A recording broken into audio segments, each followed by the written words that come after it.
మిమ్మల్ని యుద్ధంలో పాల్గొనకూడదని ఓట్ చేశారు కాబట్టి మీరు ఇప్పుడు జరగబోయే యుద్ధంలో పాల్గొనలేరు.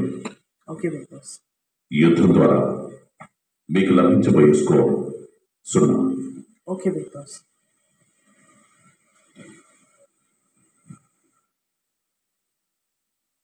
ఈ వారం నామినేషన్స్ నుంచి బయటపడి ఫైనలిస్ట్ అవ్వడంలో భాగంగా లీడర్ బోర్డులో స్కోర్ చేయడానికి పోటీదారులకు ఇస్తున్న 3వ యుద్ధం పట్టుకో. ఈ యుద్ధంలో గెలవడానికి పోటీదారులు చేయాల్సిందల్లా మీకు కేటాయించిన జంబో ప్యాంట్స్ ని ధరించి కదులుతూ సంచాలకులు విసిరే బాల్స్ ని తమ జంబో ప్యాంట్స్ లో పడేలా చూసుకోవాలి. హెడ్ బజర్ మోగేసరికి ఈ విధంగా ఎవరైతే ఎక్కువ బాల్స్ ని సేకరిస్తారో వారు యుద్ధంలో గెలిచి హైయెస్ట్ స్కోర్ ని సాధిస్తారు. ఈ యుద్ధంలో కొన్ని నియమాలున్నాయి. మీరు బాల్స్ ని సేకరించడానికి జంబో ప్యాంట్స్ ని ఉపయోగించాలి. బాల్స్ ని చేతులతో పట్టుకోవడానికి వీల్లేదు. కావాలంటే చేతులతో ప్యాంటుని కదలవచ్చు. బాల్ బౌన్స్ అయి ప్యాంట్లో పడితే అది పరిగణించబడదు. ప్యాంట్ నుండి బాల్స్ కింద పడిన తర్వాత వాటిని మళ్ళీ తీసుకోవడానికి వీల్లేదు. సంచాలకులు కింద పడిన బాల్స్ ని మళ్ళీ విసరడానికి కూడా వీల్లేదు.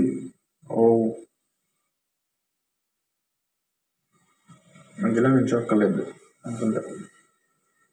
సరేనా? మీరు యుద్ధంలో పాల్గొనడానికి వీల్లేనప్పటికీ నేను మీకు ఒక ముఖ్యమైన బాధ్యత ఇవ్వాలనుకుంటున్నాను. ఈ యుద్ధానికి మీరు కళ్యాణ్ సంచాలకులుగా ఉంటారు. మీ ఇద్దరు ఎవరు ముందుగా బాల్ త్రో చేస్తారో నాకు చెప్పండి. నేను త్రో చేస్తాను బిగ్ బాస్.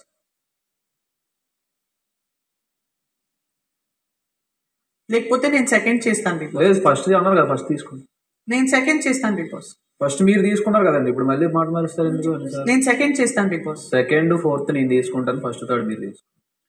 ఒక సంచాలకులు ఒక బాస్కెట్ లో ఉన్న బాల్స్ ని పూర్తిగా విసిరిన తర్వాత ఇంకో సంచాలకులు మరో బాస్కెట్ లోని బాల్స్ ని విసిరాలి.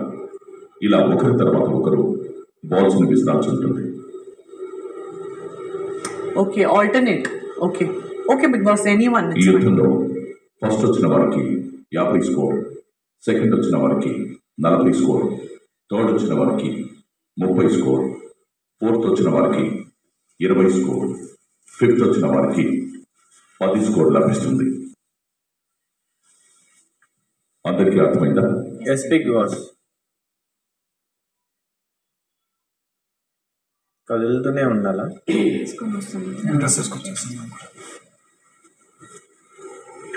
సో ఈ ఆటలో కదులుతూనే ఉండాలి. లోపల ఉండాలా? మేము లోపల ఉన్నక్కల్లా